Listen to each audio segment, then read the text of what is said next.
കഴിഞ്ഞ ദിവസം ഡൽഹിയിൽ ദേശീയ നേതൃത്വവുമായി സംസ്ഥാനത്തെ കോൺഗ്രസ് നേതാക്കൾ നടത്തിയ വിപുലമായ യോഗത്തിന്റെ വിശദമായ റിപ്പോർട്ടുകൾ ഒന്നൊന്നായി പുറത്തുവരികയാണ്.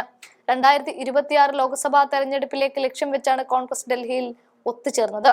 അതേസമയം കേരളത്തിലെ കോൺഗ്രസിനുള്ളിൽ അനൈക്യം പുകഞ്ഞു നിൽക്കുന്നതിനുള്ള അനിഷ്ടം ദേശീയ നേതൃത്വം സംസ്ഥാനത്തെ കോൺഗ്രസ് നേതാക്കളുമായി പങ്കുവെക്കുന്നുണ്ട്.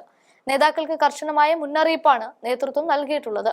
പാർട്ടിയുടെ നിലപാടിൽ നിന്ന് വ്യതിചലിക്കുന്ന പ്രസ്താവനകൾ നടത്തുന്നവർക്കെതിരെ കർശനമായ അച്ചടക്ക നടപടികൾ സ്വീകരിക്കുമെന്ന് ഹൈക്കമാൻഡും അറിയിച്ചിട്ടുണ്ട്. ശശി തരൂർ വിഷയത്തിൽ കേരളത്തിലെ കോൺഗ്രസിനുള്ളിൽ വലിയ ചലനമുണ്ടാക്കിയിരിക്കുന്നത്. രാഷ്ട്രീയ തന്ത്രങ്ങളെക്കുറിച്ച് നേതാക്കൾ വളരെ ശ്രദ്ധാലുവായിരിക്കണമെന്നും പാർട്ടി ലൈനിൽ ചേരാത്ത ഒന്നും പറയുകയോ ചെയ്യുകയോ ചെയ്യരുതെന്നും യോഗത്തിൽ രാഹുൽ ഗാന്ധി മുന്നറിയിപ്പും നൽകിയിട്ടുണ്ട്. ആളുകൾ ശരിക്കും വികാരഭരിതരാണെന്ന് തനിക്ക് അറിയാമെന്ന് പറഞ്ഞ രാഹുൽ ഗാന്ധി ജനങ്ങൾക്കൊരു മാറ്റം ആഗ്രഹിക്കുന്നതായി കേരളത്തിലെ കോൺഗ്രസ് നേതാക്കളെ ഓർമ്മിക്കുന്നുമുണ്ട്. അതിനാൽ രാഷ്ട്രീയ തന്ത്രത്തെയും രൂപരേഖയെയും കുറിച്ചും ബോധവാന്മാരായിരിക്കണമെന്നും രാഹുൽ ഗാന്ധി ഓർമ്മിപ്പിക്കുകയാണ്. 3 മണിക്കൂറോളം നീണ്ടുനിന്ന യോഗം കേരളത്തിലെ പാർട്ടിയുടെ സംഘടനാ ഘടന ശക്തിപ്പെടുത്തുന്നതിനെ കുറിച്ചായിരുന്നു പ്രധാനമായും ചർച്ച ചെയ്തത്.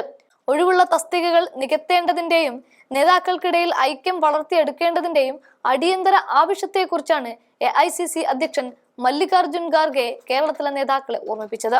ഉന്നതതല യോഗത്തിൽ AICC general secretary KC Venugopal, Congress അധ്യക്ഷൻ K സുധാകരൻ, പ്രതിപക്ഷ നേതാവ് VD Satheesan, Thiruvananthapuram MP Sasi Tharoor, AICC ചുമതലയുള്ള ദീപാദാസ് മുൻഷി, രമേശ് ചെന്നിത്തല എന്നിവരുൾപ്പെടെ നിരവധി മുതിർന്ന നേതാക്കൾ പങ്കെടുത്തിരുന്നു.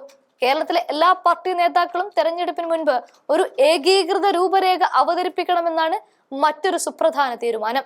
തെരഞ്ഞെടുപ്പിന് തൊട്ടു മുൻപ് വ്യക്തിഗത കാഴ്ചപ്പാടുകൾ പ്രകടിപ്പിക്കരുതെന്നും ഒരു കൂട്ടായ ശബ്ദം വേണം കോൺഗ്രസിനെ മുന്നോട്ട് നയിക്കുവാനെന്നും പൊതുവായ തീരുമാനം യോഗത്തിൽ ഉയർന്നിട്ടുണ്ട്.